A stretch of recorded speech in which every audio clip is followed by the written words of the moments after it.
Okay, so let's get started. So you leave the steamworks, having talked to the foreman, who was quite useful, and head back into town. Was that roughly what you were planning on doing? Yep. What do you want to do as you head back into town? Or, like, where do you want to go? I thought we were going to go to the saloon to see if Strangeways was there. But I don't know. Yeah, the saloon, I think the dwarf was there. Okay.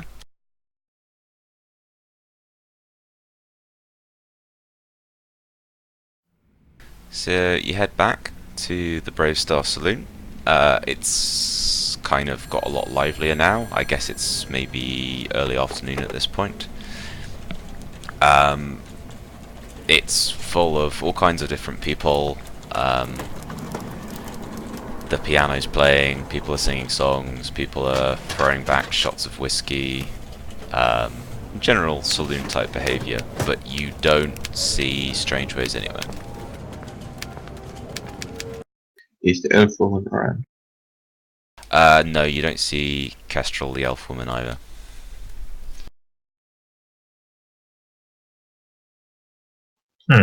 Ask the barkeep. Yeah. The barkeep. Okay, so you go up and he recognises you and gives Theo a wink, and he's like, right, what can I get you? We're actually looking for the dwarf from last night, and do you know where he went? Oh, Strangeways, you're not looking for any more trouble with him, are you? No. We're just looking for some information. Alright, well, he was in here earlier. That elf woman he hangs around with, kind of left a while ago, and he kind of went off after her. I think they said something about a chapel, but I don't know. They don't seem the religious type. Thank you for the info. I think Anytime. we head there. So we go outside and head for the chapel then. Okay, cool. So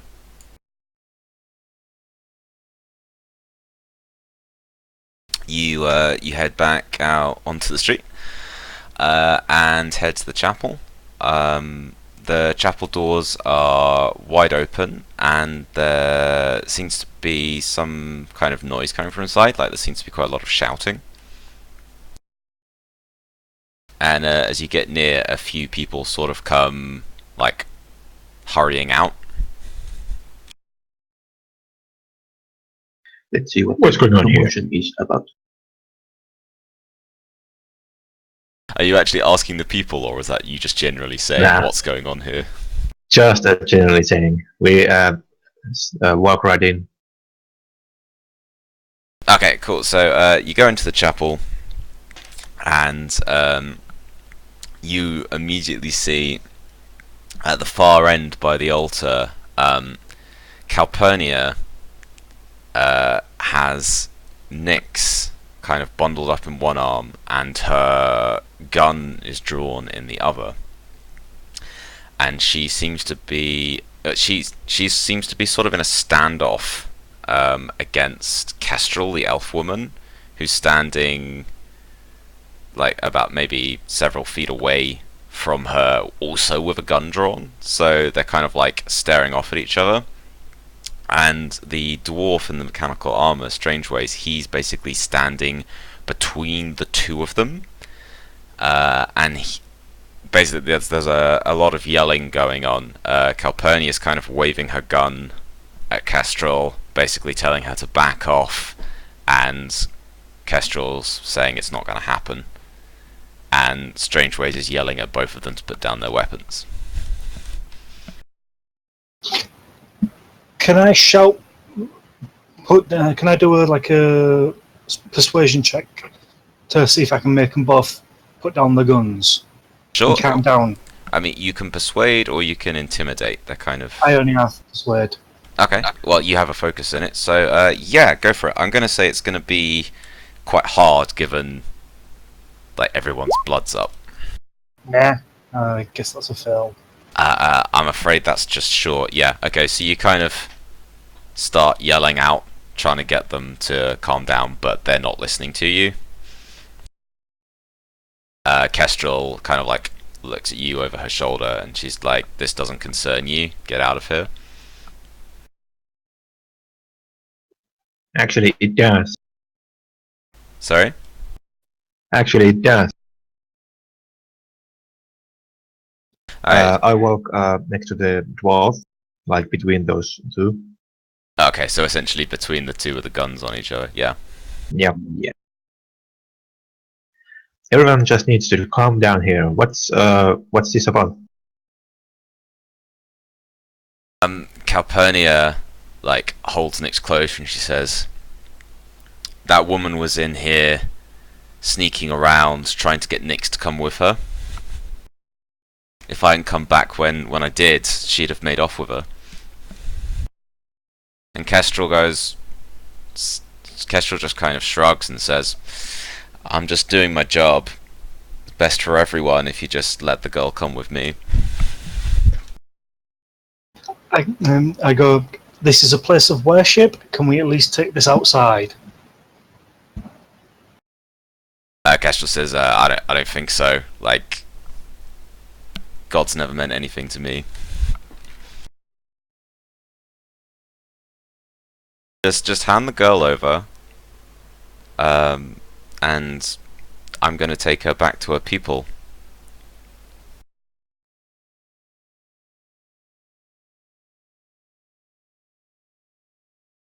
Hmm.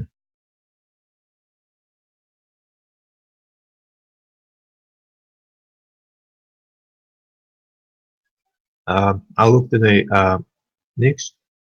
She probably looks pretty scared. You're gonna go over to Nyx. Okay. Yep. Yeah, she is pretty scared. She's kind of like really just like pressing her face into Calpurnia's shoulder. And yeah, she's just huddled up and scared. Right.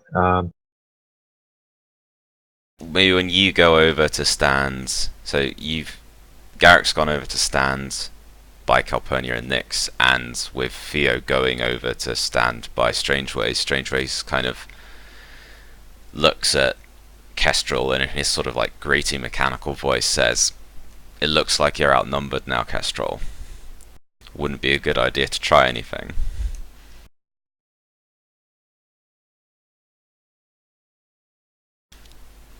And she sort of looks between each of you, and then she puts her gun down and spits on the floor and says, you can't stay hiding in here forever. That kid's got a bounty on her head, and I'm going to be the one to claim it.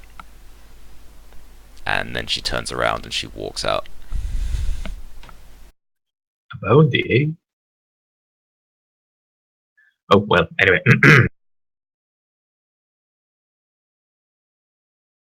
So once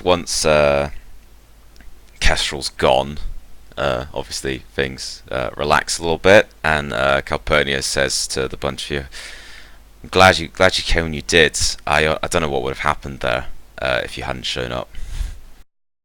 Yeah, it looked pretty nasty.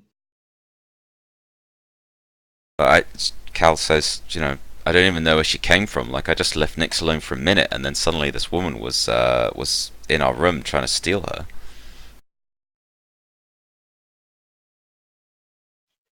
Yeah.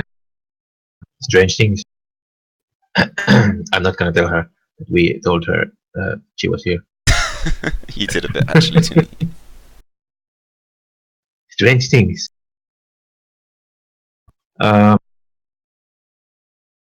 So, was that true that what she said that you took her Nyx from her people?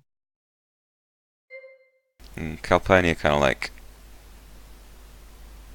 looks down at the floor a bit, and she goes, "It's true, but not in the way that you think." I go, what's the bounty for? She basically goes and puts Nyx down like on a seat. Now that you know everything's over, and she kind of like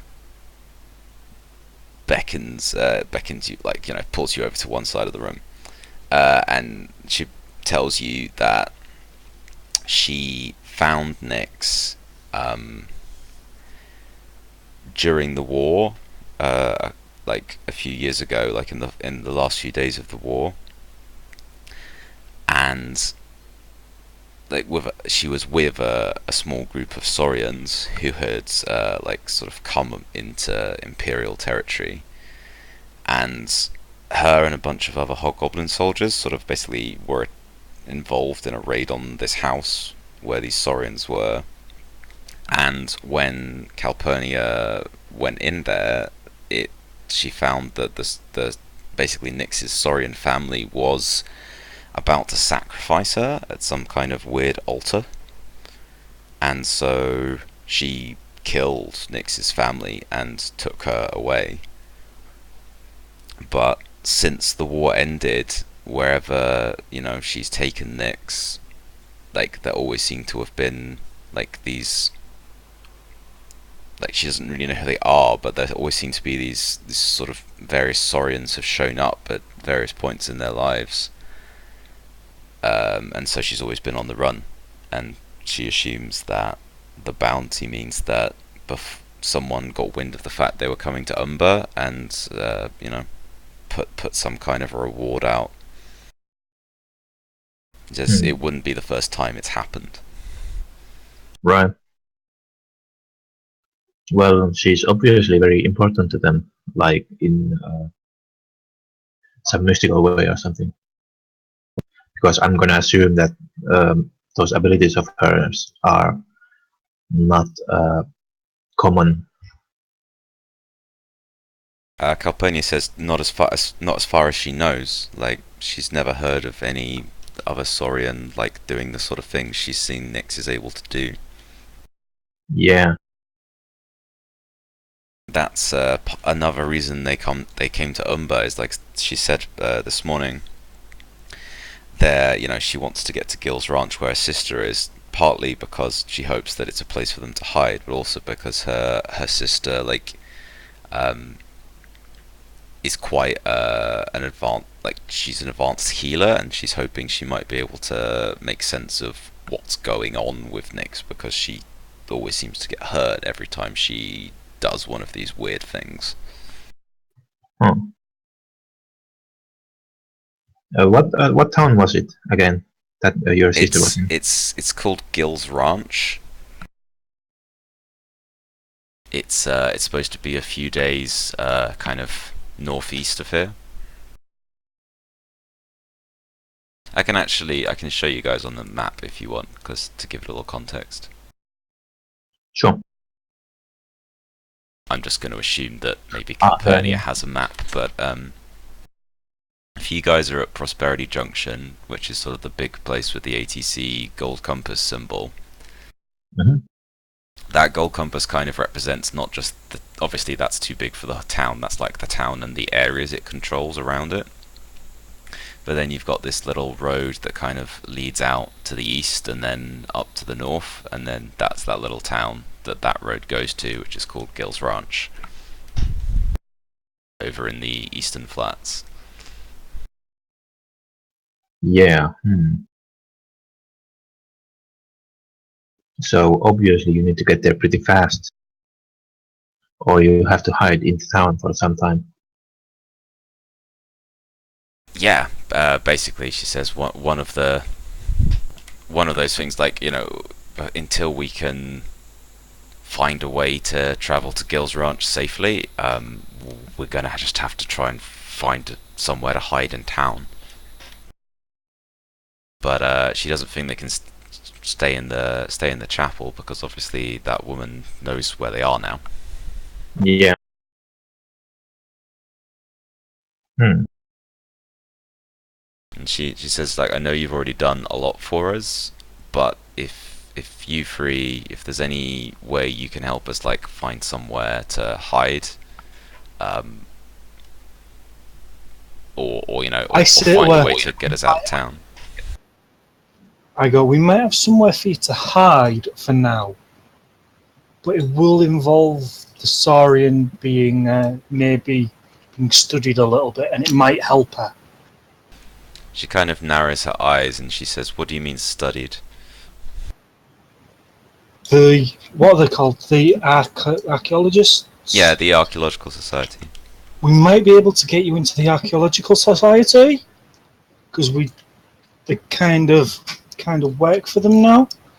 So maybe they might know something about what she is and may be able to help her. She says, I've heard of them. Aren't they like mostly a bunch of ex-imperial types? Like I've heard some weird stories about those people. Yeah, I think they are. Actually. I say nothing.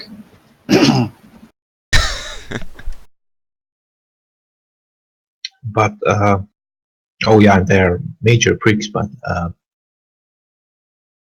Sorry? yeah, they are major pricks too.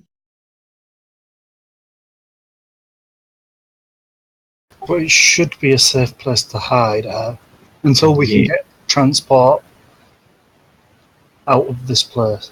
Get your transport out of this place. Possibly, yeah.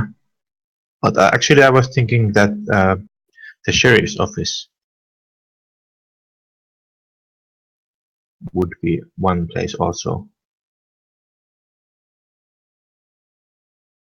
Because I trust him a bit more than those mages.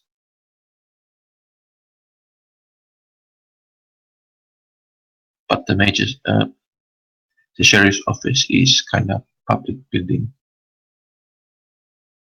True. And there might be people coming there. True. Also, it'd be in the best interests of the mages to keep her alive, so they can study her for longer. And all we need is time. Also, Well, that is true. I'm sure I can persuade them to leave her, or to not do anything too harmful.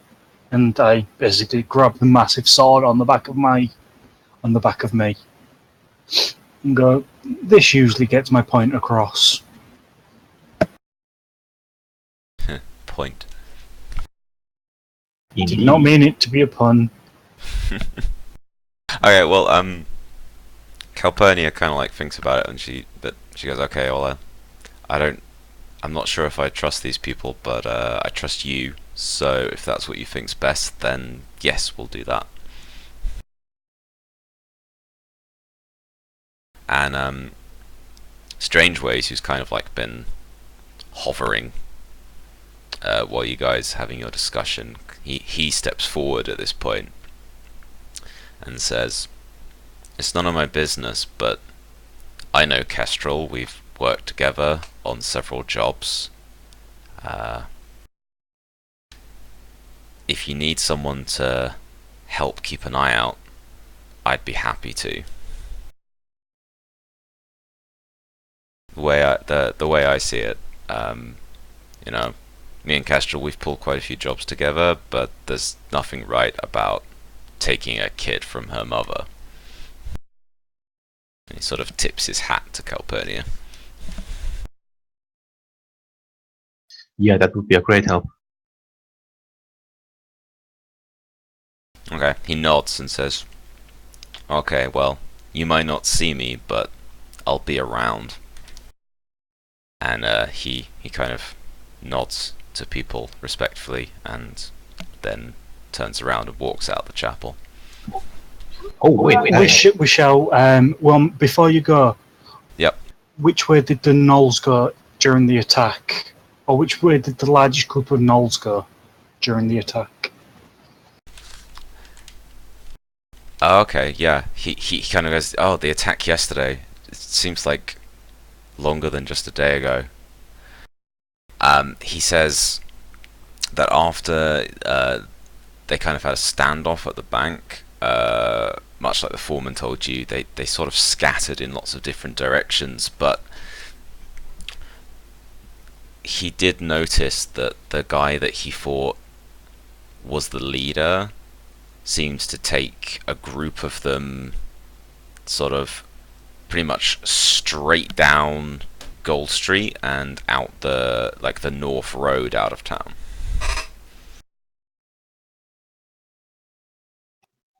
But he, like he said, it was chaotic, so he can't say for certain how long they stayed on that road.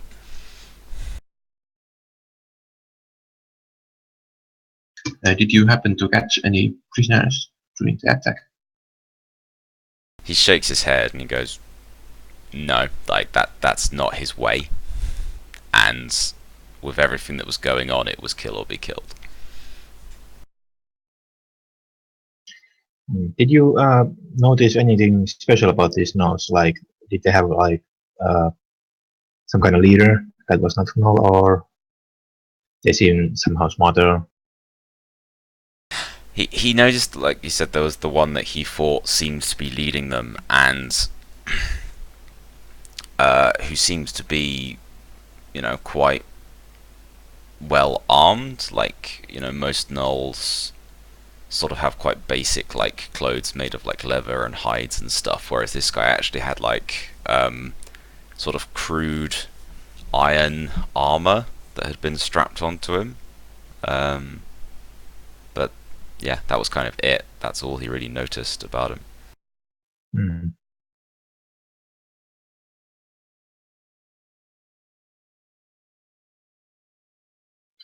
Well,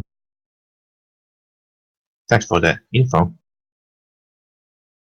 Yeah, he says, anytime. And unless there's anything else you need to ask him, he leaves. All right. I'll turn to the guys, and I might be able to track the nose.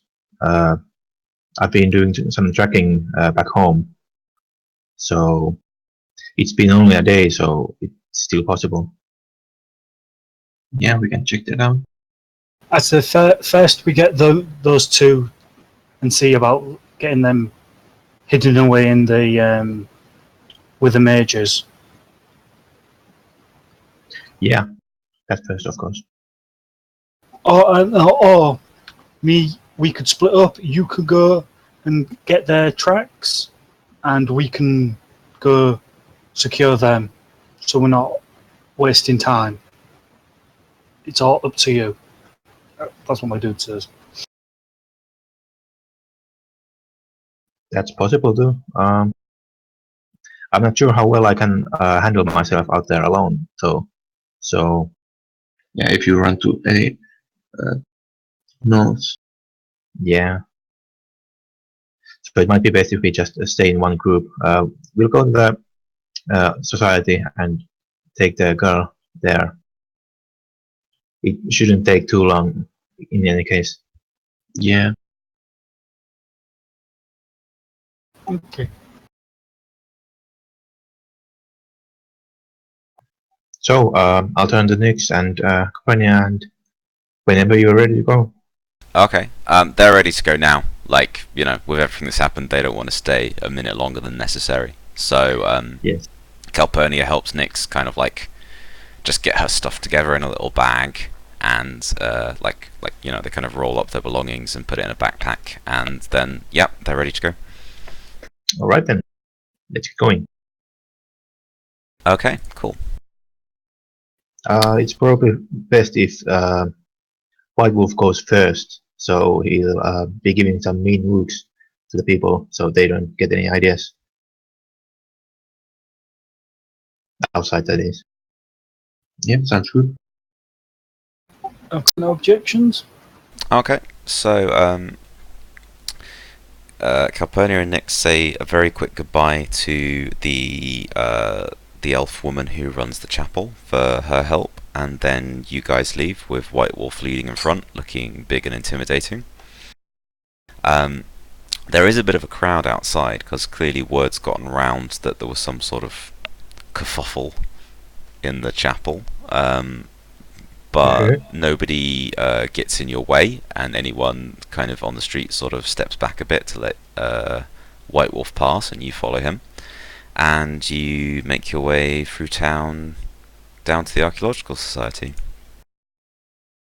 where that same little green imp magical creature is there hovering at the door, except this time it seems to be trying to fix the dents that White Wolf left in the wood from before. But this time when it sees you, it basically says, "Welcome, contractual members of the society, please enter," and the doors sort of magically open and let you in. Well, that was easier than last time. I go, oh, I like hitting that door. Okay, the little imp thing looks kind of worried and almost like flaps its wings to like almost protectively get between you and the door so you can't hit it again.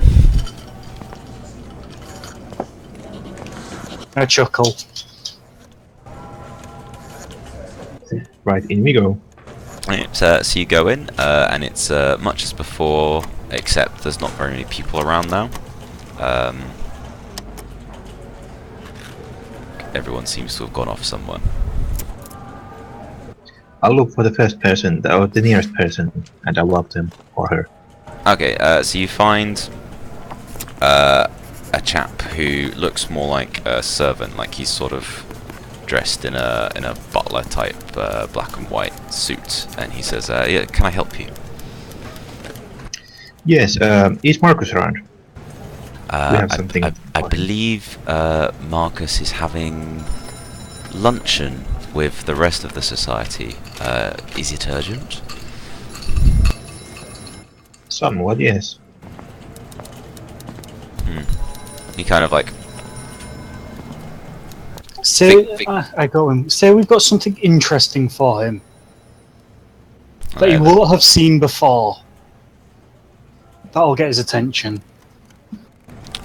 Very well, the butler says, and he kind of like heads off, like off somewhere into down the halls, and then a few minutes later he comes back with Marcus, who's pretty much the same as before, like kind of this smart human guy, except he's still got his sort of napkin tucked into the front of his shirt, and he says, "It's most improper for you to interrupt me in the middle of my meal. This had better be important."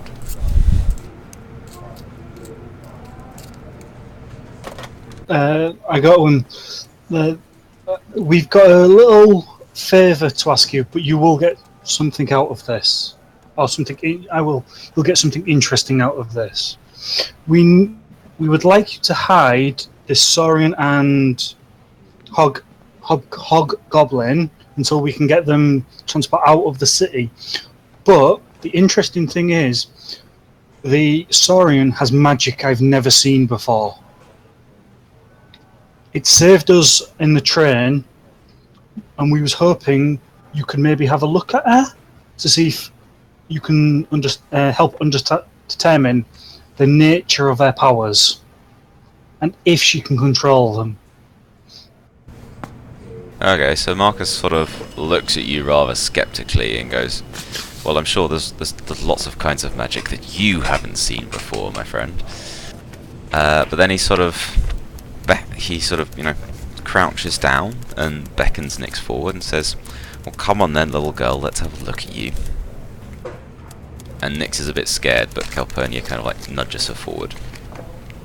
And Marcus sort of has a little look at her. And he takes off his glasses, and then takes a different set of glasses with these kind of like ruby coloured lenses in, and puts them on. And then he looks her over and goes, yes, quite interesting. And then he pats her on the head and says, yes, very good. And he looks to White Wolf and says, yes, I think we could come to some kind of arrangement.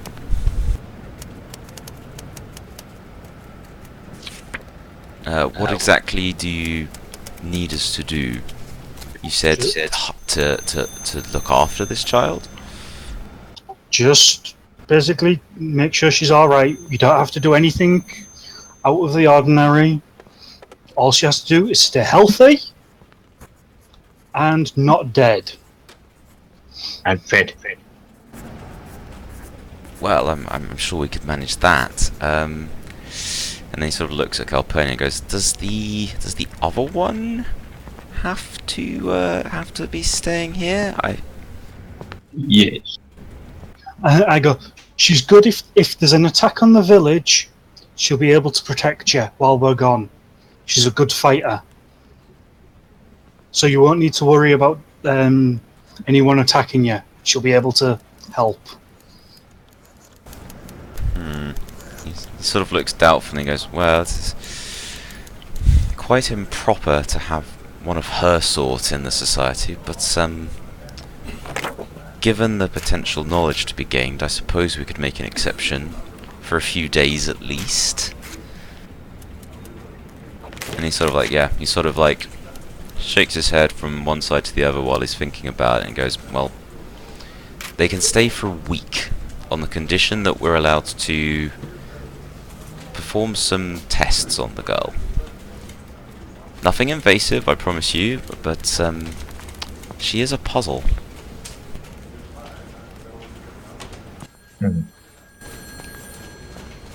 Well, it sounds good to me. A bit sketchy, but...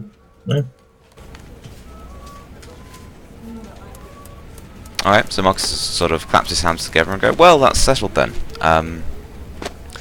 If you want to check back in a week, and we'll see how we're all getting on. And maybe in that time you might be able to find something that we can actually pay you for. Indeed. Something worthwhile. I quickly go to who has the null weapon. Oh, I do, actually. I say to him, are you interested in null weaponry to study native weaponry? Marcus says, well, I believe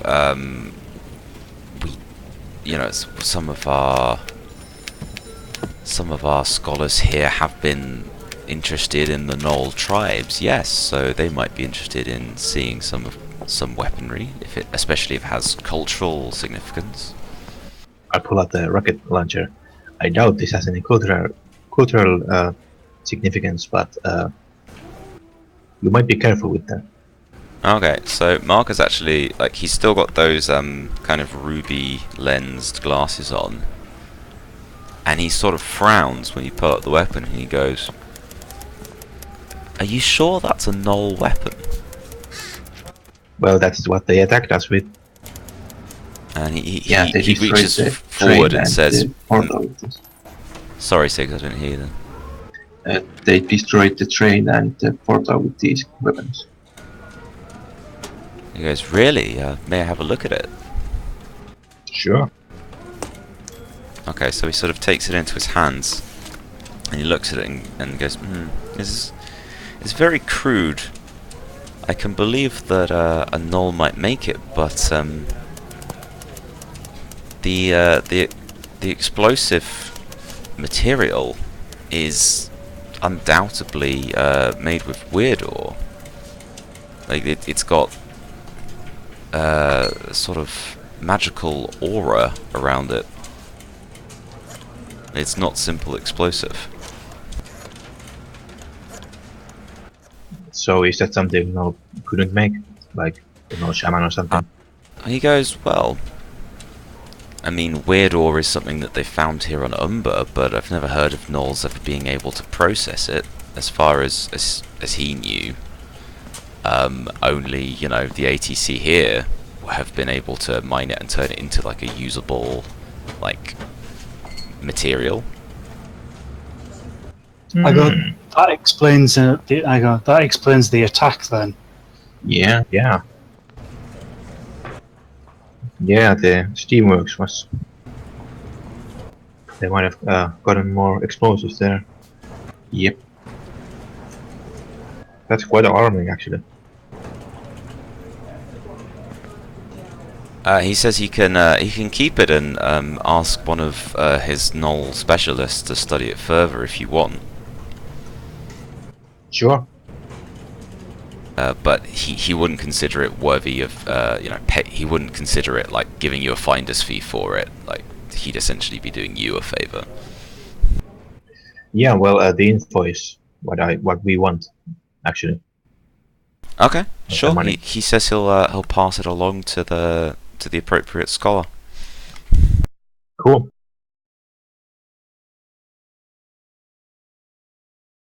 And So I Karen. so I turn to Nix and say to her that so you'll be staying here with these guys for a week, and then we'll see what we can do to get you and Capernia out of here. Is that okay? She looks a bit sheepish and she goes, "No, okay, that sounds alright. At least I might get to read some books." Yeah, there's lots of books here. And yeah, Calpurnia says you know, that she's okay with this, but that she hopes it won't be too long until they see you again. Yeah, we'll try to be fast and get back here. But we have some urgent business outside town. I go to Copernicus, keep an eye on these wizards for me, and tell me if they do anything weird or untoward. Alright, she nods and she says, "Don't worry, I'll be keeping a very close eye on them." Good. Shall we go back to the mayor and we should go back to the mayor and sheriff because the information that the magic of the stone is used in their explosives may hint to them planning a big attack on something. Yeah. And actually, that they can even make those weapons means that someone from the town might be helping them, or be in some way involved. Because Nords cannot process it themselves. Or they didn't know how to do it before. Fair Could enough. be. So I guess like Calpurnia and Nyx say goodbye to you, and Yeah, we'll go out. and then Marcus sort of like escorts them inside to show them like where they can stay, and you guys head off. Once again, you head back into town. I'd say it's probably mid-afternoon by this point.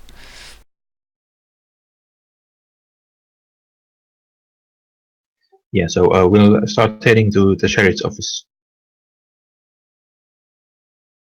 Okay, sure. So you head back to the sheriff's office, and it looks a little tidier now. Gilchrist is inside. He's sort of tidying up, sweeping the place with a broom. He now has an official kind of like big gold sheriff star on his jacket. And when you come in, he says, "Ah, my loyal deputies. How are your investigations going?" Actually, pretty well. We got lots of info. And I'll start explaining him what we find out so far. Okay, cool. So he's very interested, although possibly a little overwhelmed. He's quite wide-eyed at some of the stuff you tell him. And the last bit you tell him, kind of what you found out, sort of, or what you suspect, about the Knoll weapons and how it might be connected to the raid on the Steamworks. He goes, "Oh, this is very, very worrying. I'm not quite sure what to make of this. I will send a message to the mayor at once that, you know, the town might be in danger if they're able to make more of these explosive weapons." Yes. Oh, and we need to be heading out of town to investigate further, and we kind of need horses for it. So, is there any way that you can like get us some? He kind of goes, "Horses, yes, yes. Wait a minute," and he pulls out his little rule book that he always has on him, and he sort of flicks through and goes, "Yes, yes. In times of emergency, the rangers can requisition suitable mounts." And he kind of goes to the back of his office and he roots around in some filing cabinets, and then he fills in a bit of paperwork and hands it to you, to Garrick, and says, if you take this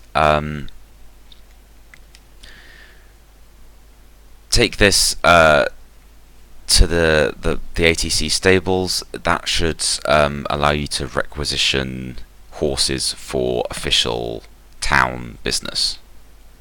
They might give you an argument about it, but like that's the official thing. Cool.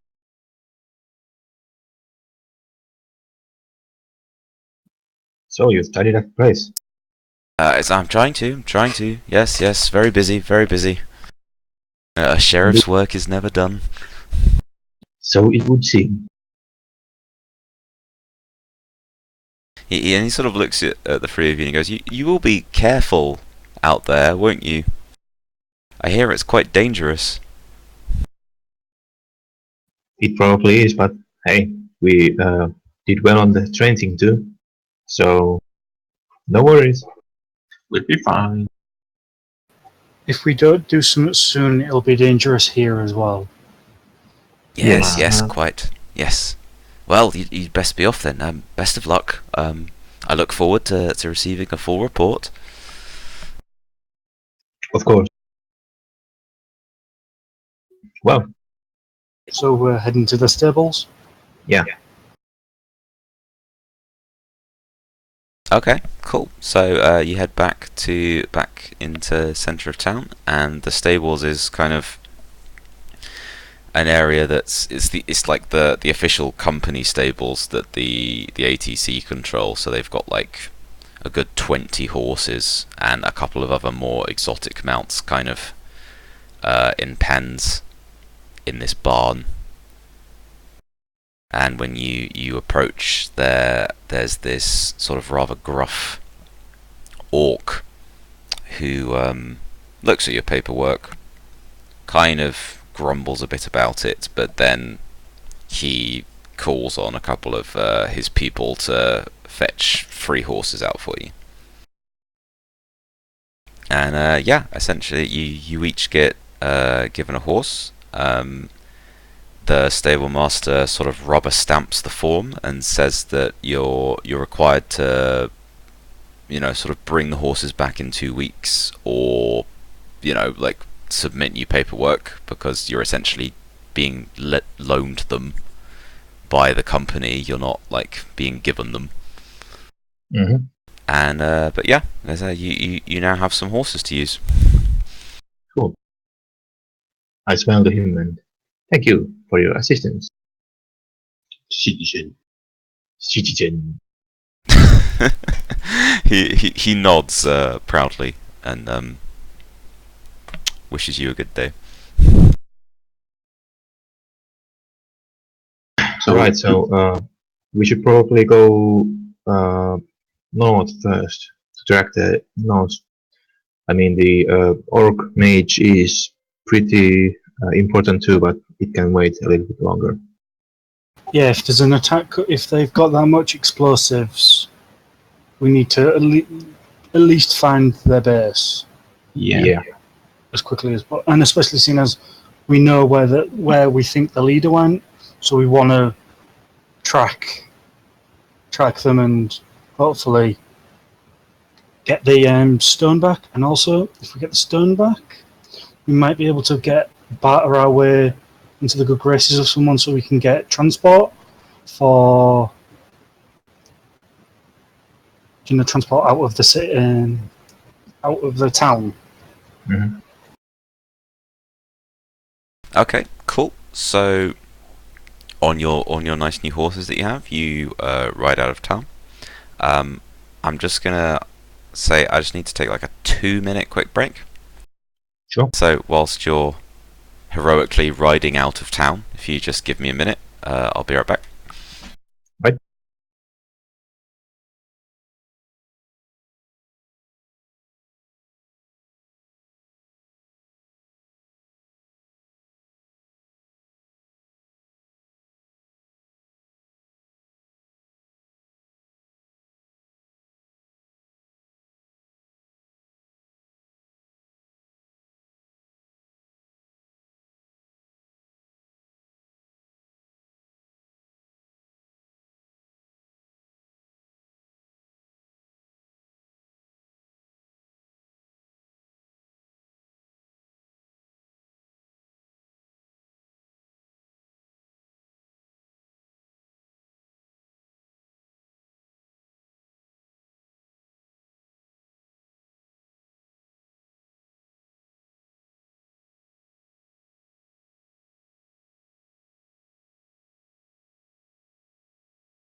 Okay, I'm back.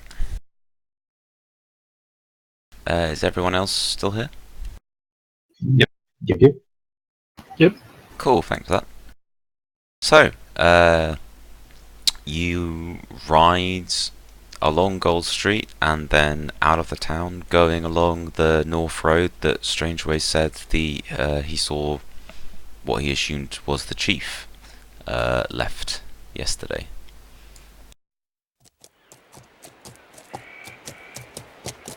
And as you head out of town, it's not really much of a road, it's more of a dirt track, to be honest.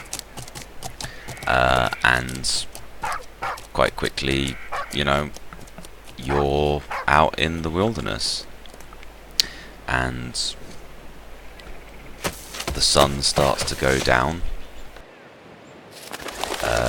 You have to say the land around you is very rugged, but quite beautiful. Like, there's these long stretching valleys, and then these like big hoodoos, like big rock columns that kind of dot the landscape. There's large cracks in the earth, and quite sudden sheer cliffs, but then there's also areas of like quite flat, like sort of plains land, so it's fairly varied. And also, kind of unusually, there are 2 or 3 of these floating sort of islands of rock in the sky that you noticed when you first arrived on them, but they're more noticeable now that you're out in the shattered plains and away from town. So yeah, you follow the dirt track towards the north. Yeah, and it's easier to track, at least, than a road. Yeah, like clearly, like for the first maybe few miles as you lead out of town, like it's like there's wagon tracks, like clearly like other people from town have used it, but those kind of disperse after a while, and then it becomes more like, yeah, just kind of a general dirt track. Clearly somebody's been using it, but there's no wagon marks anymore.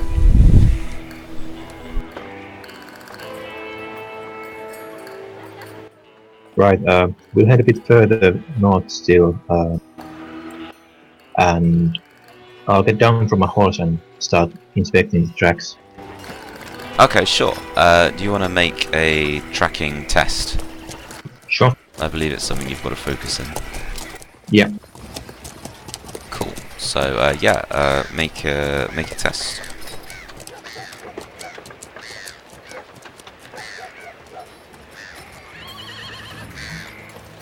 I think it'll be because you got 1 in perception plus your focus, so it'll be 3d6 plus 3.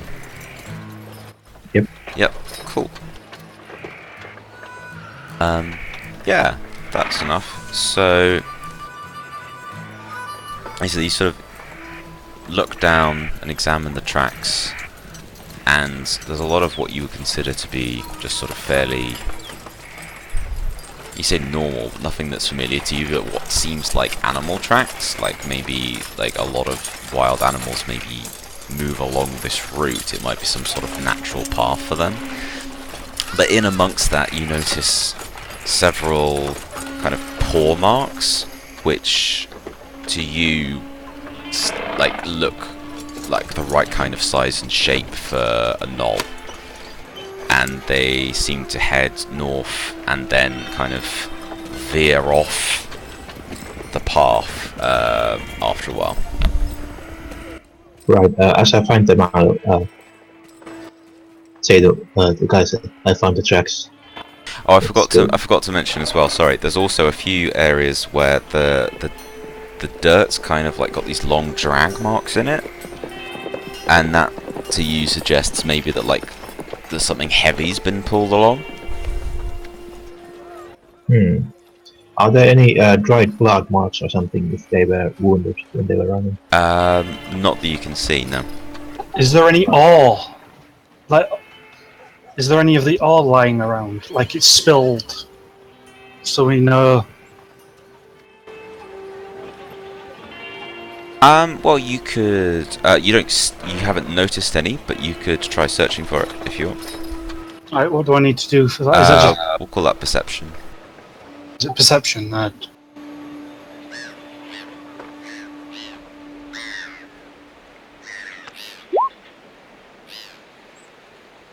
Okay, so while Garrick is kind of examining the tracks, maybe you're sort of poking around, and yeah, you do actually find kind of sticking out out of a little patch of sandy grass, you find this little chunk of black rock that has this kind of like slightly odd pinky purple veining through it, and when you pick it up, it kind of almost has like a sort of burning smell to it.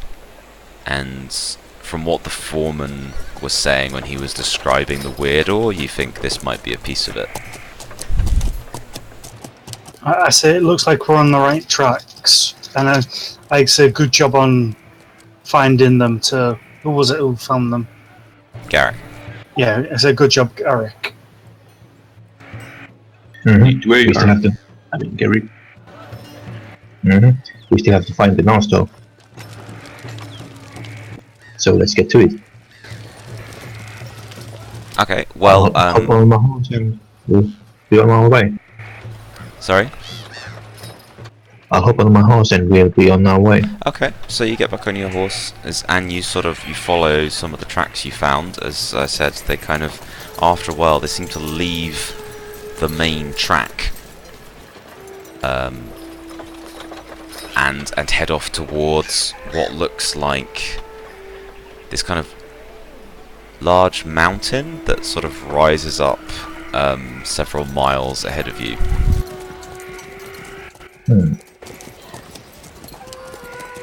And I'm going to change the scene. Right.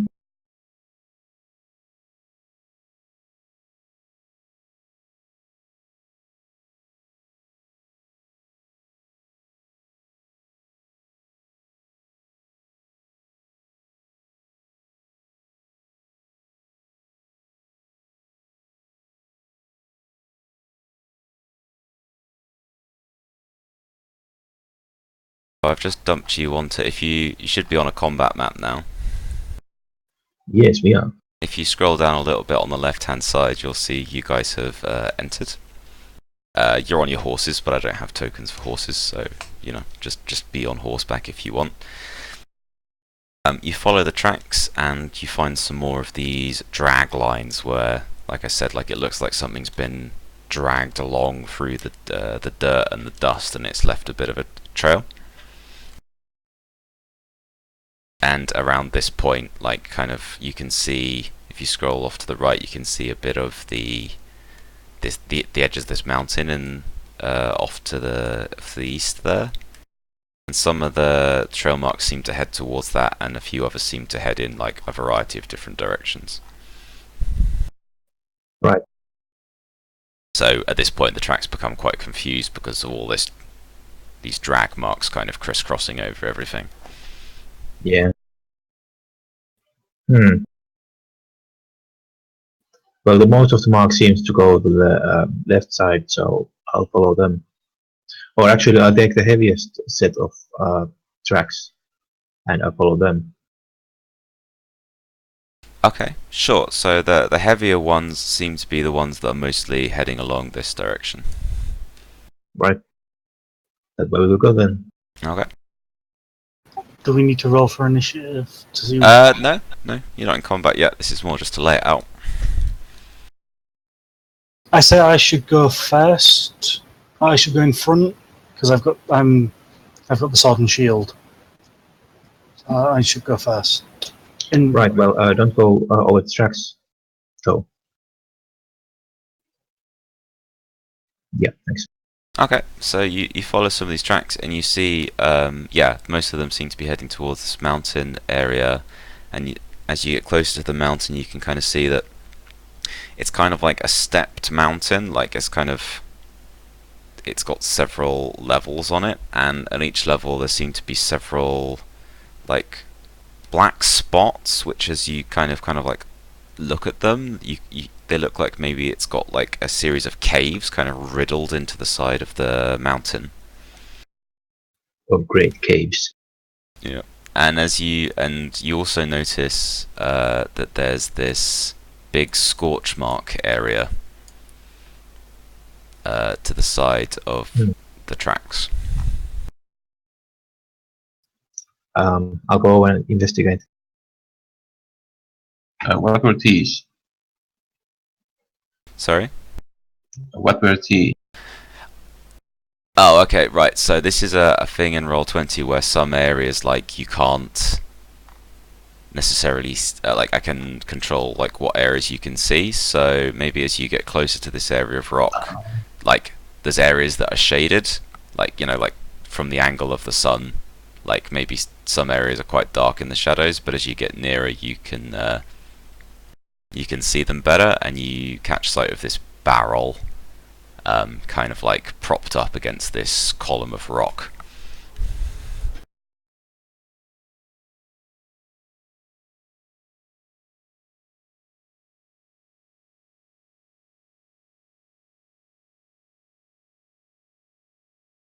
So what's the plan here, guys?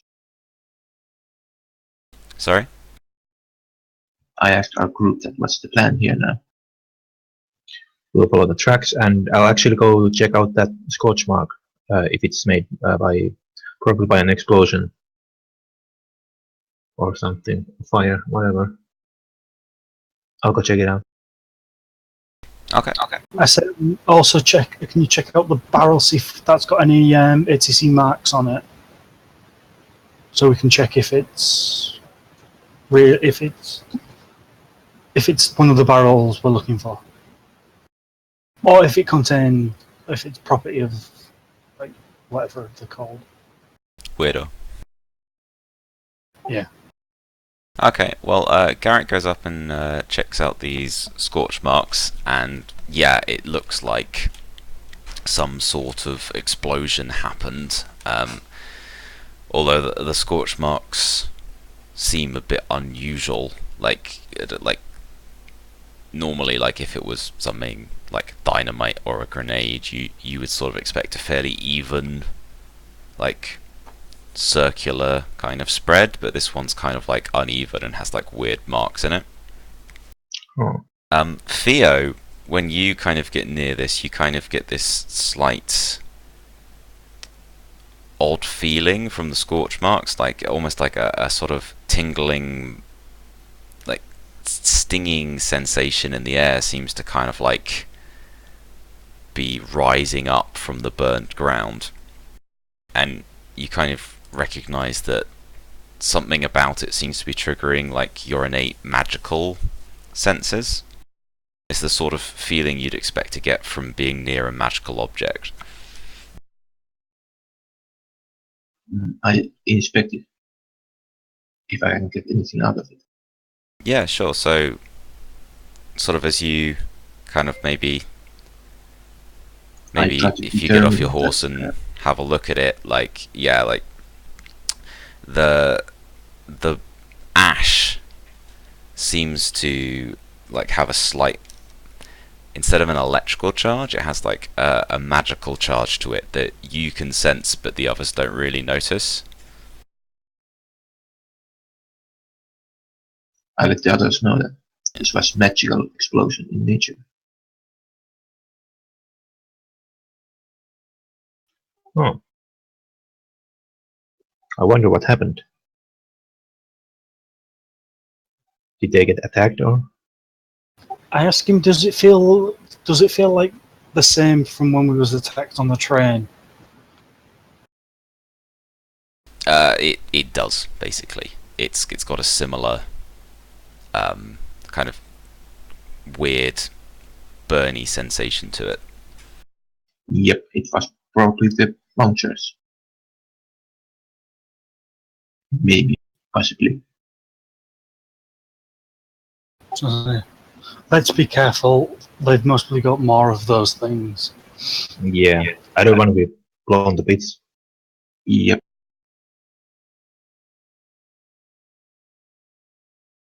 Let's check out the barrel.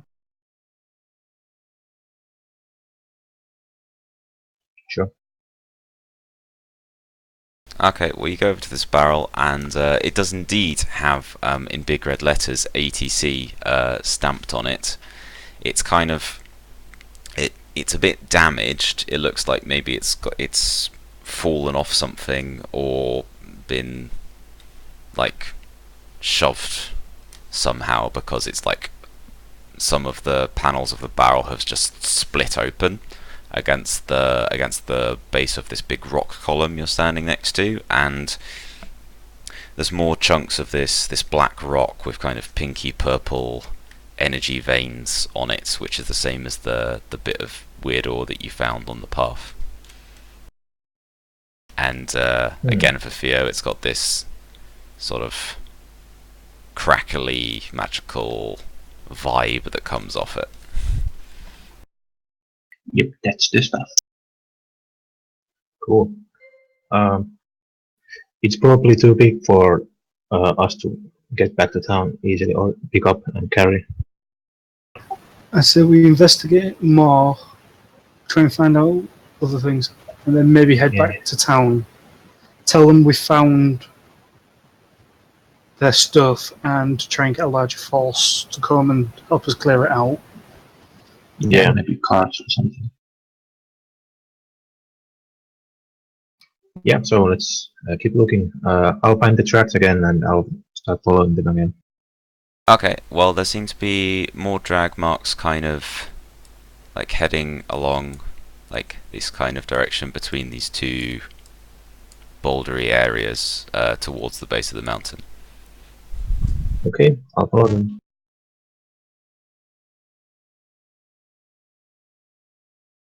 Okay. There. As you pass through between these two rocky areas, you notice this knoll is sort of propped up against the side of this boulder, like half asleep, with a hyena pet kind of curled up around, like basically around her while she dozes in the sun.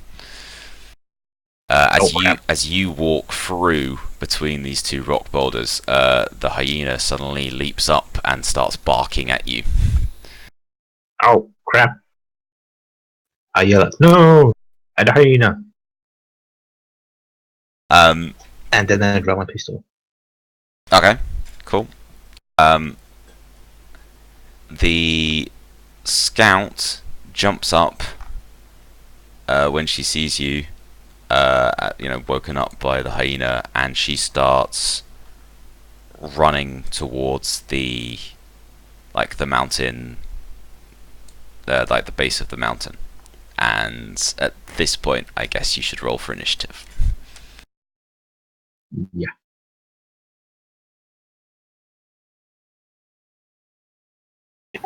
Is that just a 1d6? That's 3d6 plus Dexterity. dexterity.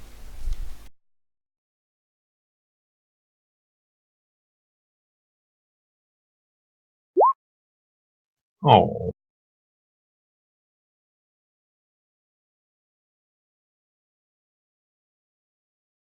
Mm.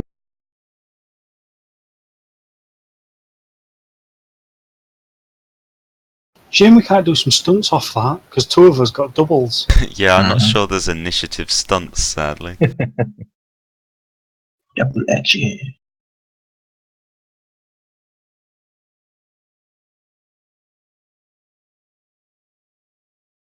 And I'll just roll I'm for always the last. It's the fate of the warrior. Yeah, I have 0 dex, so I have no modifier to it. Okay, so it's Thea's turn. This doesn't have to be combat, but if you want to do combat-y things, you can. The hyena is barking angrily at Garrick, and the scout for the Blackwall Bandits is running and trying to sort of scrabble up this mountain, like this sort of ledge here, to sort of get up onto the next level of the hill. Yo, do your thing.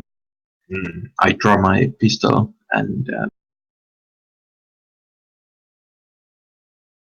I move here and There is a thing with readying your pistol and moving are both minor actions, so if you do both of those, that's pretty much your turn. okay. Unless you'd like to do it differently. No, that's fine. Okay, cool. Then it's the scout. The scout, I'm going to make do a little climbing test to try and get up to scrabble up the rock here.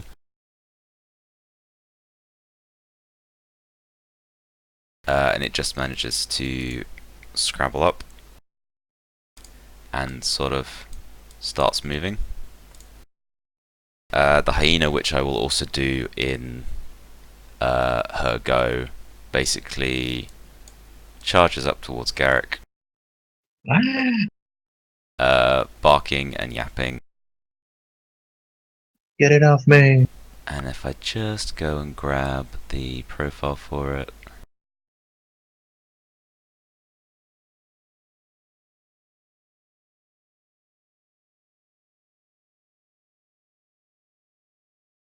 Okay, so, and it tries to bite you. With 11 against your death. My death is 13. Okay, so it jumps up and tries to bite you, but it misses, and you step out of the way. And then it's Garrick's go. Is there any penalty in shooting in melee? Oh, With that's a good pistol. question.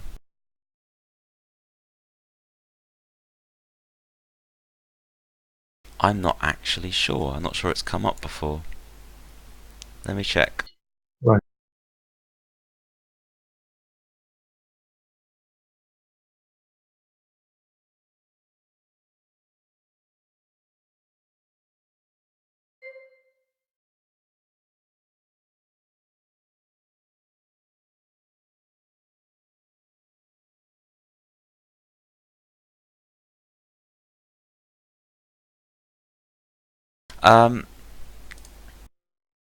I can't find a specific ruling on it. I think for now we'll say it's okay, and I'll check it for the future.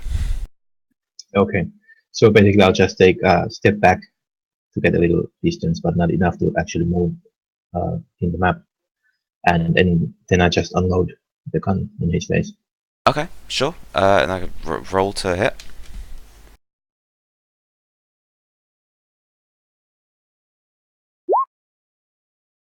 There we go. Yeah, it hits, and also you stunted with 6 stunt points against the hyena if you want to use some stunts. Obliterated. Yeah, I'll use the damage stunt. Sorry, which one? The damage one. Oh, lethal blow. You can get 3 points or 6 points now. You've got 6 points. It's the first dice. Is your stunt dice. Okay. Yeah. So can I? Well, I'll use the 5 point damage. Is it 2d6? Yeah. Lethal blow to add 2d6. Okay, so I guess roll 2d6 plus whatever you'd normally roll. Normally you'd roll for damage a d6 plus 5, so now it's 3d6 plus 5.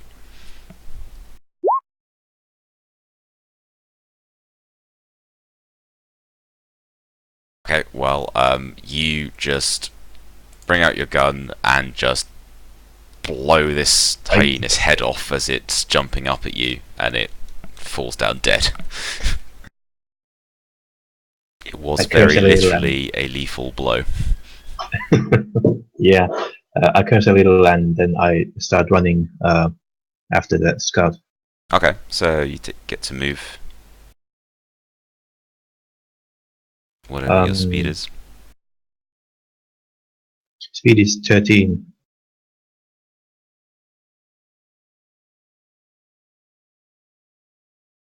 Okay, so because on the map, like, a square is 2, so you can run, like, using the measury thing, like, you can sort of get an idea of how far you can go. You can go 13 units. Yeah. About here? Well, that will be Yeah. 8, and then, yeah. Yeah. You can probably move one more square if you want to. And as you're running after her, you sort of do notice there's another one of those barrels kind of like lodged up against Yeah. a rock to the side of you. Okay, next it is Sebastian Whitewolf.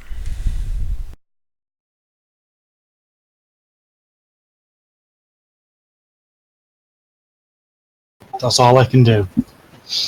You just And moved. I ready my weapon. Oh, okay, sure, I ready my sword and shield. fair enough. We'll go on to Fear then.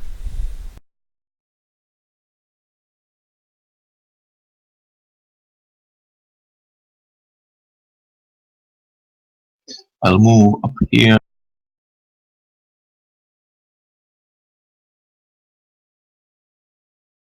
And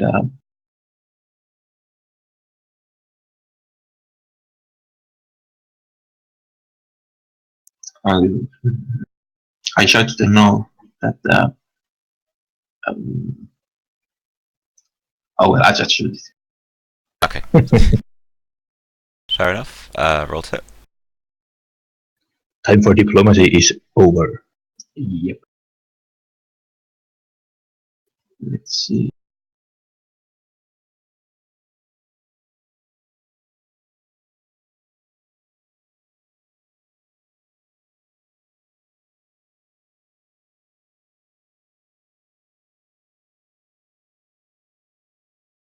Okay, so you shoot and you hit it. Roll for damage.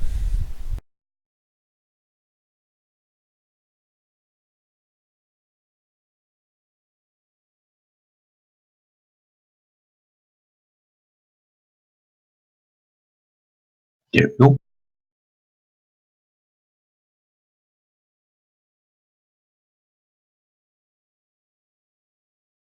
Okay, so you clip it with your shot, and it stumbles a bit, but it carries on running. So we move to its turn. It basically legs it up this way and disappears into this cave. And as it does so, it's sort of making these yelping, barking noises. And as it disappears into the cave, like more gnolls suddenly appear on this ridge of the mountain up ahead. Oh, balls.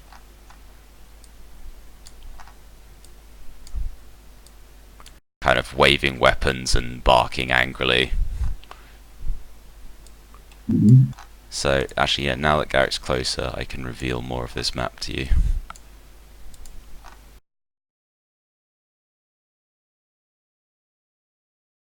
So you can kind of see more of the ledges up above you. Mm-hmm. And yeah. So, the scout is basically at the entrance to the cave. There's these other ones who have appeared on the top ledge. They're not attacking yet, but they're kind of like yelling and barking angrily and waving weapons in the air. And then it's Garrick. My running comes to a abrupt stop as I was with nose. I'm like, oh shit. And is the rock to my left? Is it big enough to hide me or Yeah, get me cover? it's maybe like 3 feet tall. So if you crouch down, you could get behind it. Yeah, I'll jump behind it. Okay. Like here to cover, and I yell to guys. There's more gnolls ahead. They are ready for us. What do we do?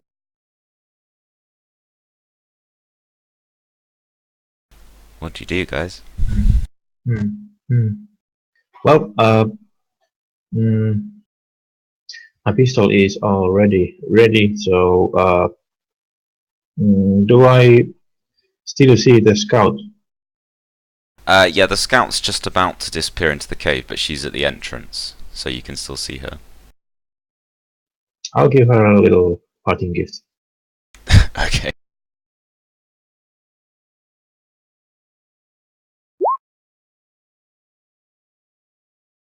That hits, and you rolled a double again, so you've got a stunt, this time with 3 stunt points. Was That's the the first bonus damage 3 points, the d6? Sorry? Was the d6 bonus damage stunned 3 points? Or It's No, 2 that points. one's 5 points. You can do a lightning then- attack for a second attack, or you can do like a pierce. Oh no, you can do mighty blow, can't you, for an extra 1d6? Is that what you meant? Yeah, that was what I meant. Sorry, I'll okay. take that. So I'll try to finish it off.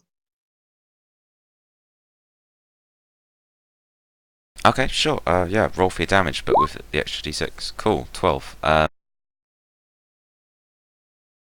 Yeah, basically you shoot her in the back, and she falls down dead at the entrance to the cave, and the other gnolls kind of on the ledge above howl in anger when they see her fall to the ground. Ha! 2 shots, 2 kills, and I yelled the nose. I still got 4 bullets left here. I'm glad you're keeping track of your bullets. White Wolf.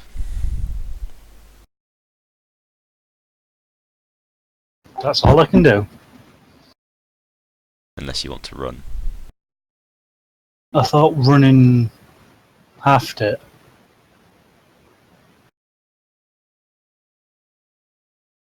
Well, you can run, like, run is a major action as opposed to a minor, so you get to go double, don't you?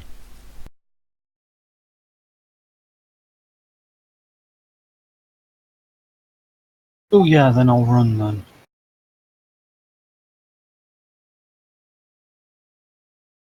Also, just to be aware, like, these cliffs where the gnolls are above, like, you can climb up them if you want, but that's gonna require a test to climb up. Or you can run up the slopes without any penalties. There, I'm there. Okay. Is that everything? I bang on my shield and shout, "I am a white wolf. Come at me." Okay, you get some howls in response. Theo. Can I take cover behind this cliff? Right here. Yeah, sure. Okay, so I move here, take cover, and fire around at these hyenas. Here. Okay, yeah, sure. Go for it. Oh, there's more down there. Didn't see them.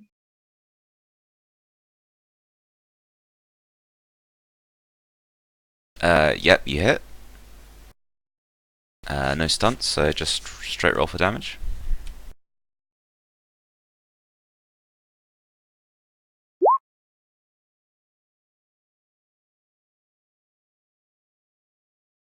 Was it number 3 you were aiming at?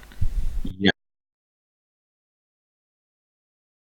Okay, it lets out a startled yelp and then is sort of thrown back onto the ground, bleeding heavily. And the other hyena next to it sort of starts barking very aggressively, trying to protect it. So that's your go. Well, I'll just use the generic. I'll just use this turn for. Actually, tell you what.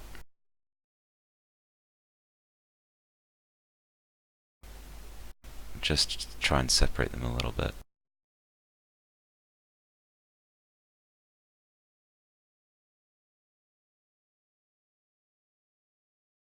Oh, it didn't really matter. I was just trying to split the gnolls up in terms of their actions, but they're both going to end up, like, in roughly the same place.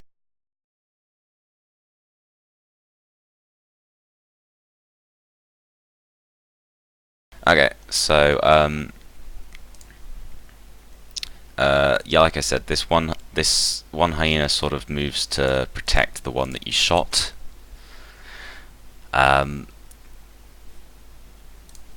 These gnolls kind of above the scout that you killed, they let out an angry howl, and the archer moves forward to the edge of the cliff.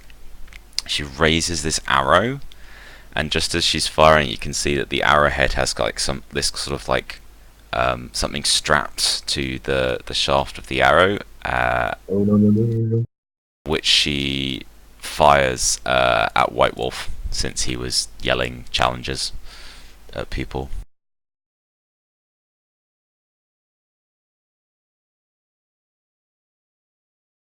And she rolls hit. She gets Please tell me it's not 18. before. Oh wow, okay, so she's going to hit you and she's stunted. Right, so basically this arrow lands next to you with an explosive it's essentially an explosive charge tied to the shaft of the arrow. This basically works like a grenade, so what White Wolf now has to do is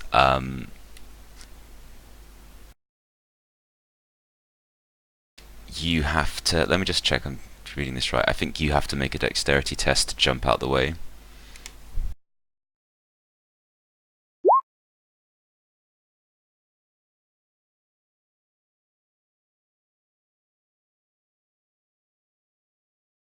Yeah. Okay, so I'm afraid you failed that test. Ouch.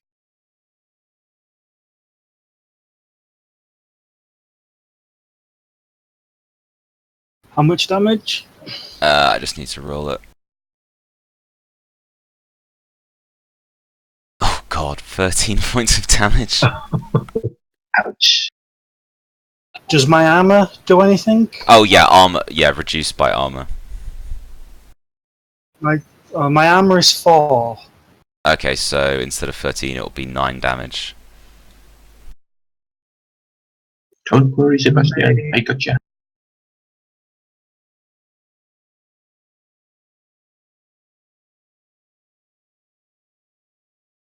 If you just modify it on your sheet or your token, whatever you're using to keep track.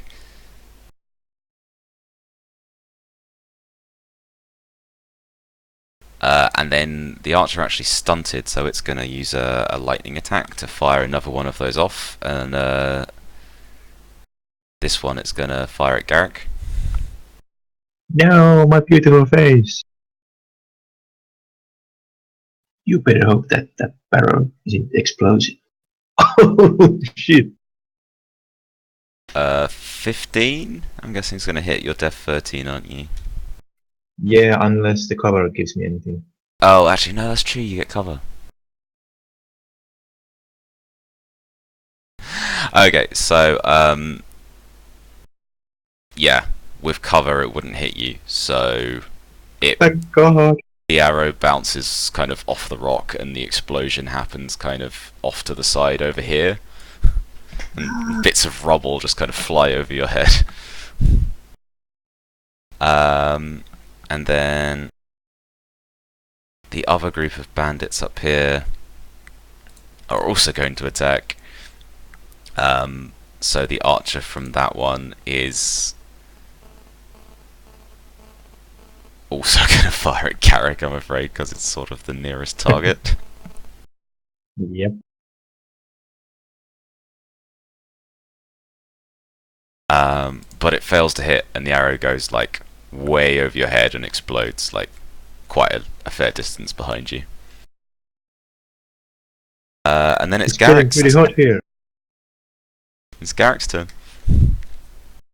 I'll yell something incoherent here, and I'll aim to the archer one who tried to shoot me. I shoot him back. Shoot him dead. Okay. You can aim if you're not moving, Oh, true that. like as a minor, if you want to, or you can shoot Yeah. and then move. I'll stay here. I feel pretty safe in the cover. Okay, sure. So I'll aim Roll to and hit with. +1. Yeah, I think it's just +1. Cool.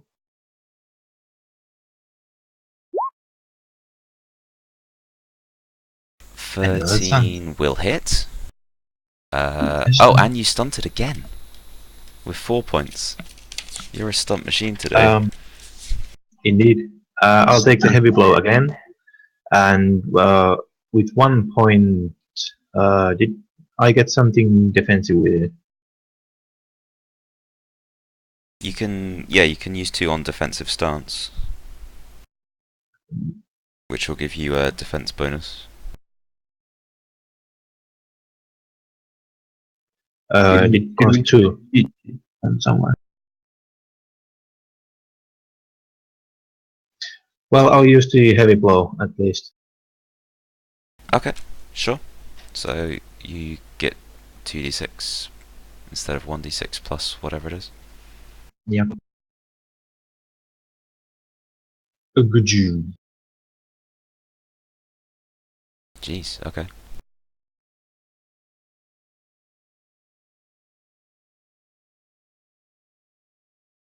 That is enough to seriously injure it and send it sort of staggering onto the ground, desperately trying to get into cover.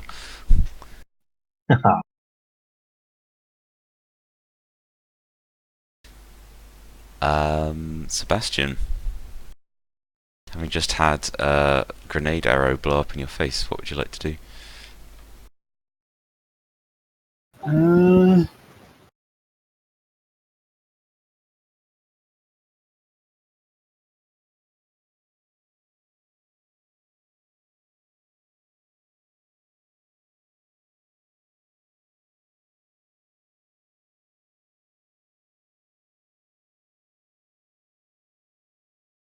I defend. Okay. So you essentially get +2 bonus to your defense. Mhm. You can also do a minor action if you want.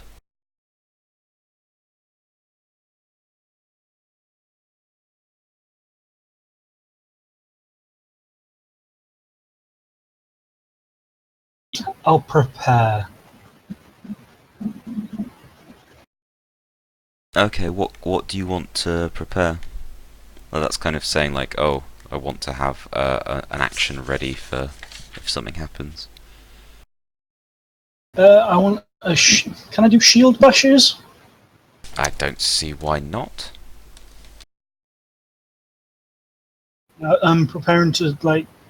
If anyone comes near me in the next thingy, I'm prepared to just smack them with my shield. Okay, sure, cool. In that case, we'll carry on to Fear. I'll put up a protective wind,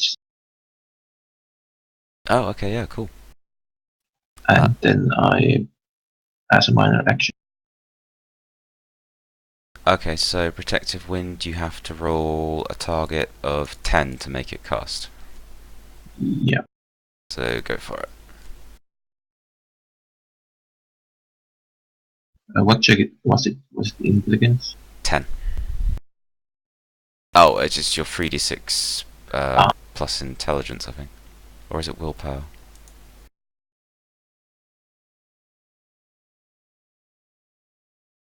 Let me I just think check. it's intelligent.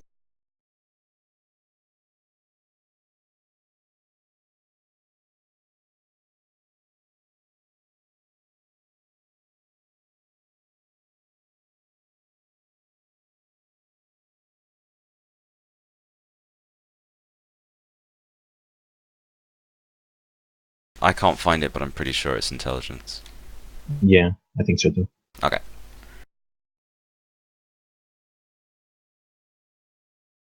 Okay, so you were just about successful in that. So you get extra defense against range attacks. Yep. And that's my turn. You can take a minor, I think, as well, if you want to. Oh well, I'll take guard up then. Okay, cool. I take 1 extra defense. You've got a load of defense. Yep. How long does the protective wind last for? Until the end of scene. Oh yeah, right, okay. Worth having then. Cool. Okay, so we carry on onto the gnolls. The Archer 2 is going to do pretty similar to what she did last time. She's going to fire a shot at White Wolf. Oh god, and she's stunted as well. Okay.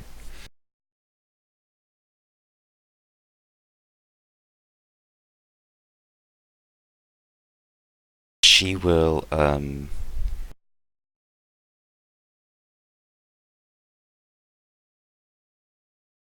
use a mighty blow with pierce armor on her attack. So she hits. White Wolf, you have to make a dexterity test to jump out the way. I failed it. I did a 5.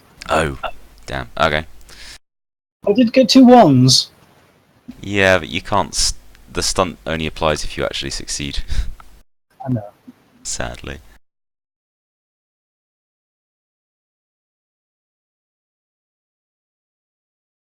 So this gets an extra d6 because she used Mighty Blow.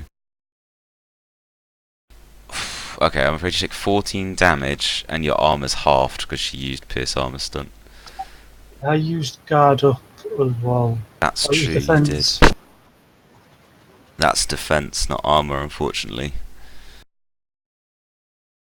So I take 12 points of damage. Jeez. Okay.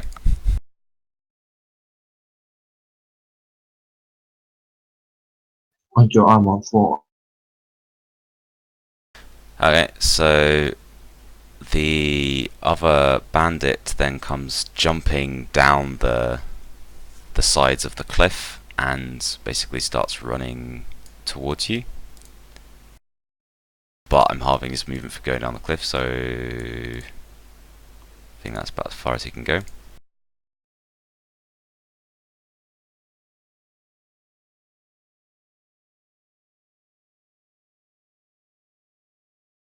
We'll move to these other bandits. The archer, who's got very seriously injured by Garrick, sort of just crawls her way along the ground to try and get to this cave, while bleeding heavily. This bandit is also going to follow the lead of its friend, and it's going to jump down the cliff and then run.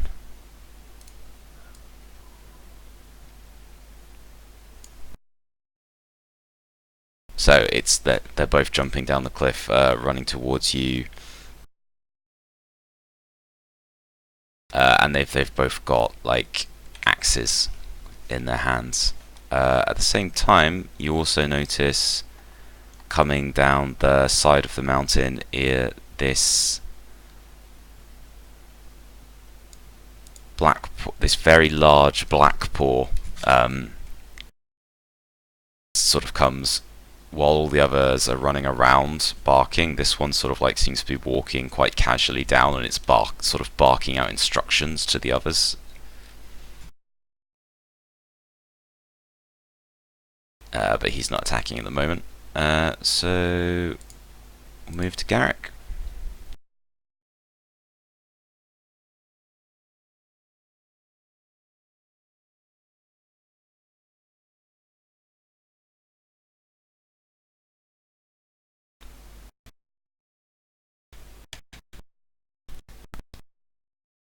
Sorry.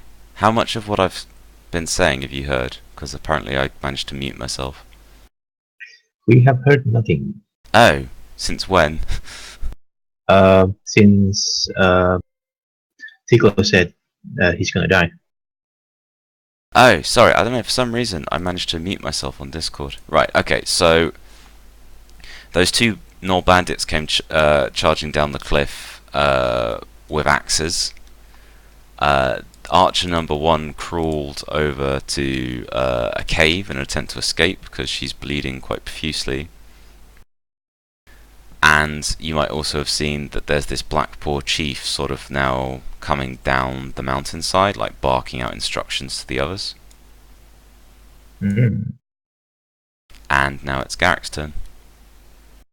You've got Bandit 2 is sort of charging towards White Wolf, and Bandit 1 is kind of just like running down the hillside. Right, I'll try to shoot the bandit too. Like, well, just try to shoot it. Okay, fair enough. Or I'm not gonna aim because I'm gonna run after this. okay, cool. Well, you definitely hit it. You didn't stun Yeah. for a change. I'm a bit disappointed.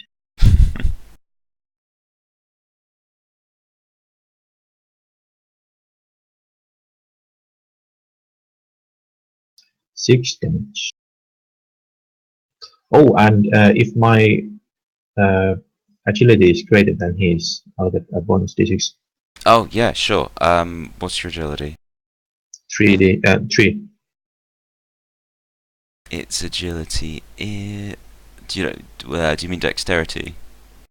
Oh yeah, dexterity. Its dexterity is also free. Okay. So. Then I'll use my minor action to run here.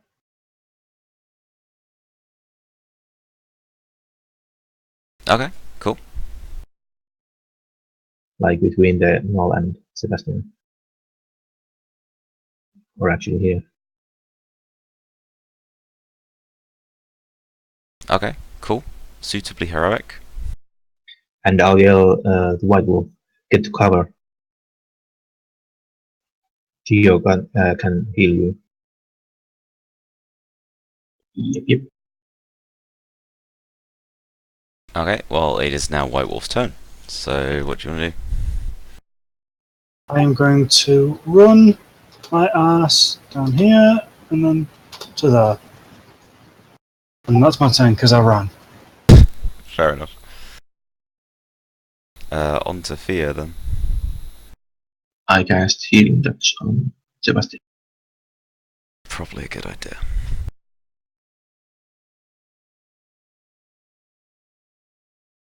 So healing touch, you have to roll a target of 10.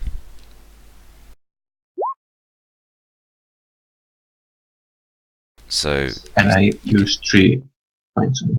okay, so you can roll 3d6 of healing.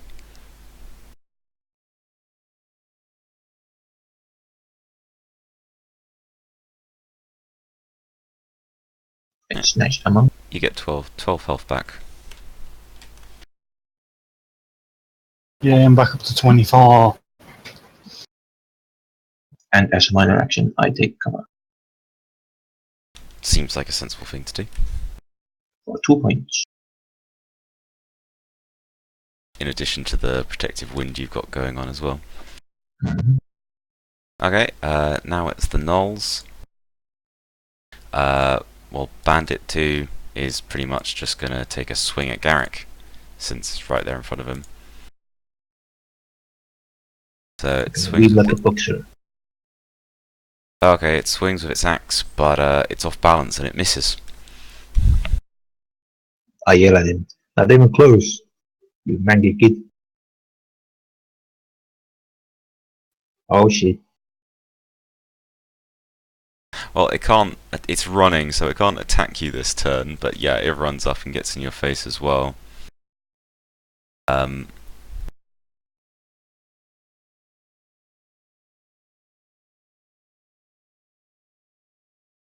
the archer will, I guess, fire at Theo. Brain. So you've essentially got +2 from your winds and +2 from cover, but I think I'm going to assume, given it's got its chief giving it orders, it's not going to be stupid enough to shoot into its own people. Which might be giving it too much. What's your base def? I just actually know. How do you calculate? It's like, oh god, I've forgotten. It's 10 plus Plus dexterity, Dexterity. plus something, isn't it? Well, I got dexterity 0. so you have 10 defense. Yeah, He plus hits you. Oh man. Okay, so that's gonna go off. I'm just gonna check that. I feel like there must be something else to defend.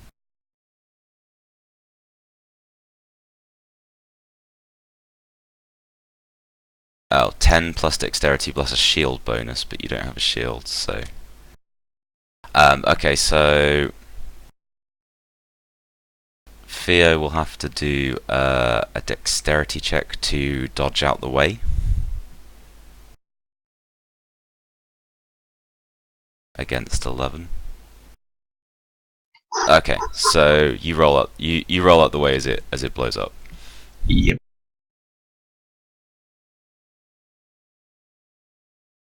And bits of rock fly over both you and White Wolf. And this Blackboard chief kind of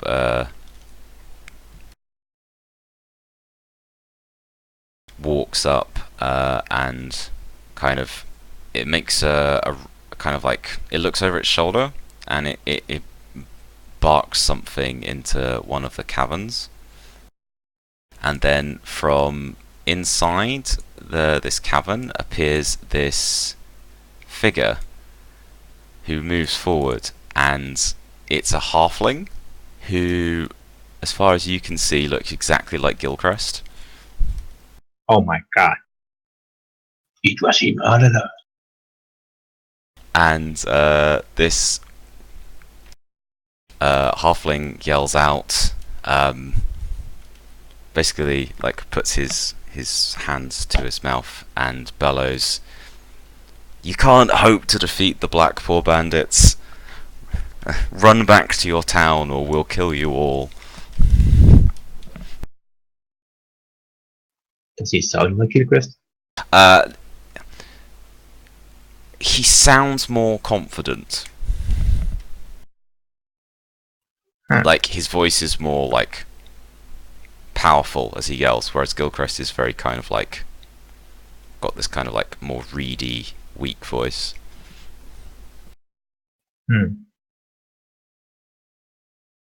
Maybe he's the evil twin brother. Must be. Well, actually, he's got a point. We might be a bit outmatched here for the moment. Okay, so that's the end of the Knoll's turn, and it's back to Garrick. Well, back to cover. Yoink. And I'll shoot. I still got 2 bullets left in my gun. Okay, sure, go for it. I'll shoot.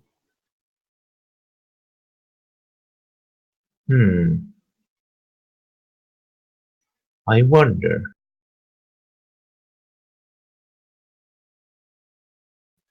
Yes.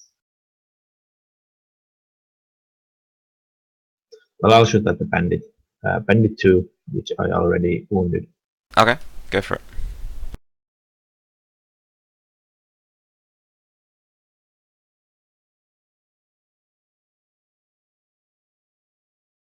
That'll hit.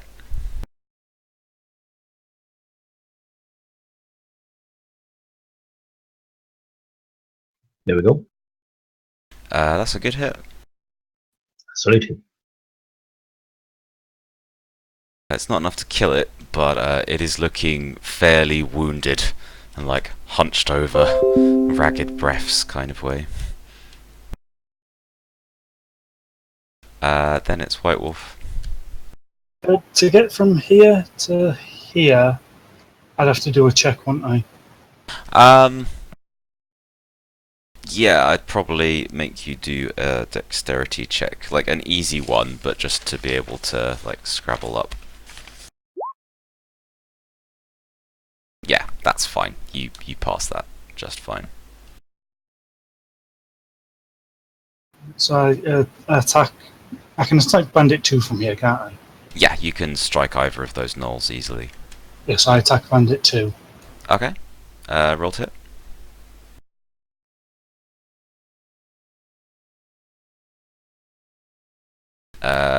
Ooh.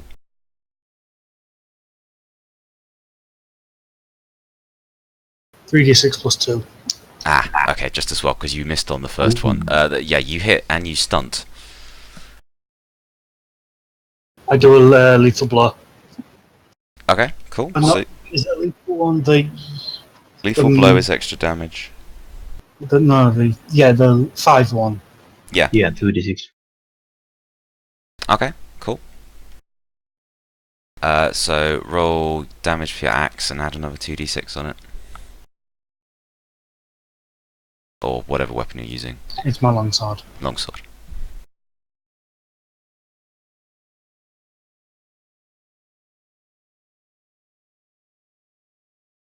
Bloody hell.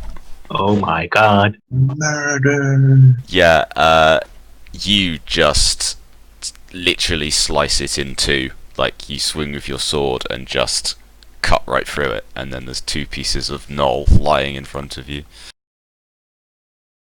Looking very deaded. There you go, there's literally 2 bits of knoll, like, splatted in front of you where you've chopped it. Okay, remind me not to get on his bad side. Remind you to not get my bad side, because that's only my small sword. I have a big one on my back. Exactly.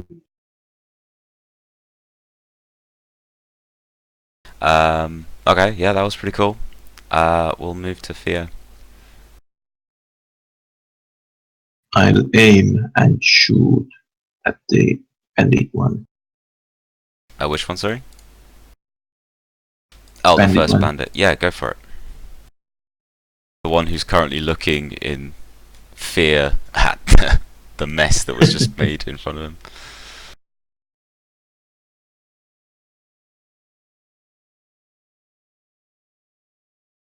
That's not going to hit, I'm afraid. Shot goes wide.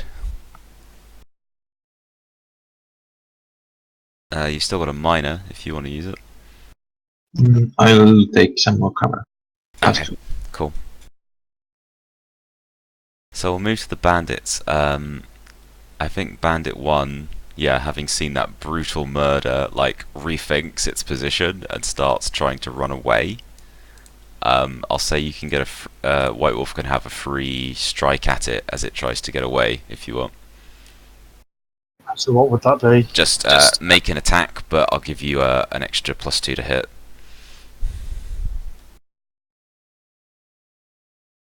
So it'd be a 3d6 plus 4. For Yeah. me.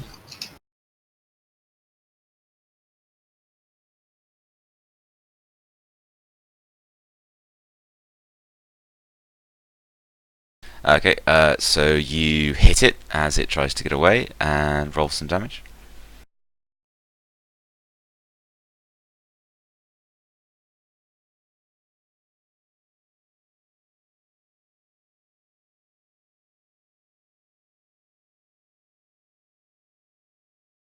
Okay. So as it runs away, you sort of score this nasty gash down its back, and it yelps, but it carries on running. It runs for the cave. And then the Blackpaw chief starts barking out instructions, and all of the gnolls seem to start running back into the caves and disappearing.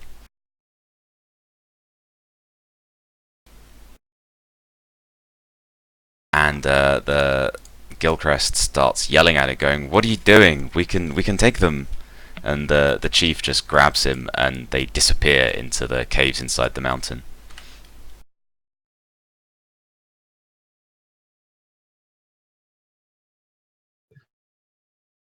Sebastian asks, is he alright?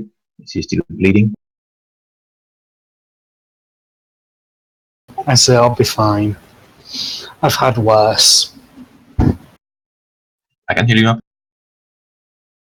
If you're going after them, it would be good. Yeah, we should pursue. We got them on the run. Yep.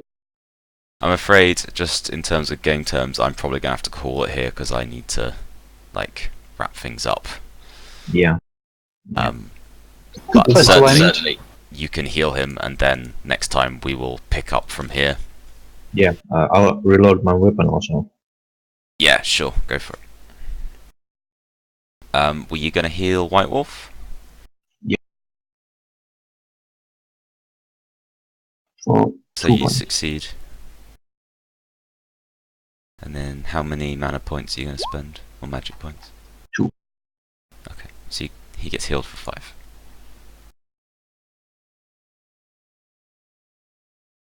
Cool. Okay, so the gnolls have retreated into their mountain base. Yeah, we will leave it there.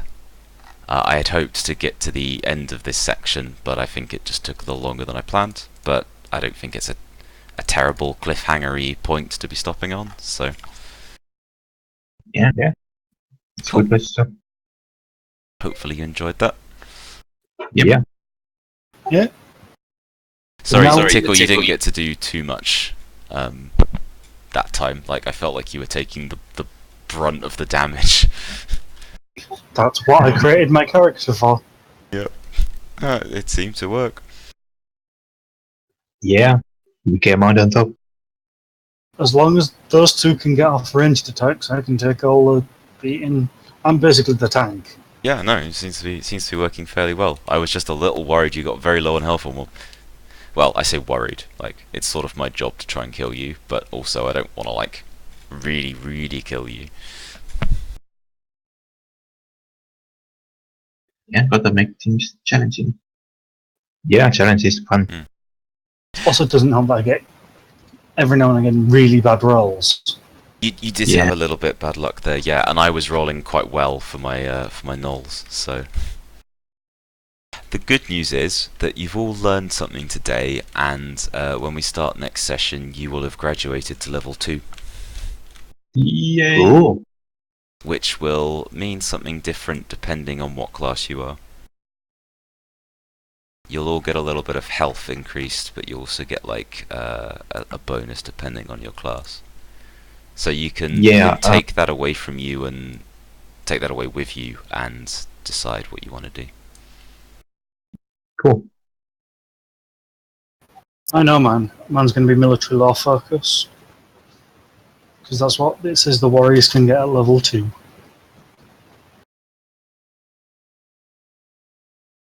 I'm not actually sure what rogues get, but well, I don't know. I think 2 rogues get a weeks. I particular know. ability, but yeah. Agility or dexterity, whatever. Okay, well, I need to get going, but thanks very much, guys. Yeah, See thanks. you. I Cheers will- for tonight. well, See you in 2 weeks. yes, I'll probably see you before then, but yes, see you for this in 2 weeks. Yeah. Night. Bye.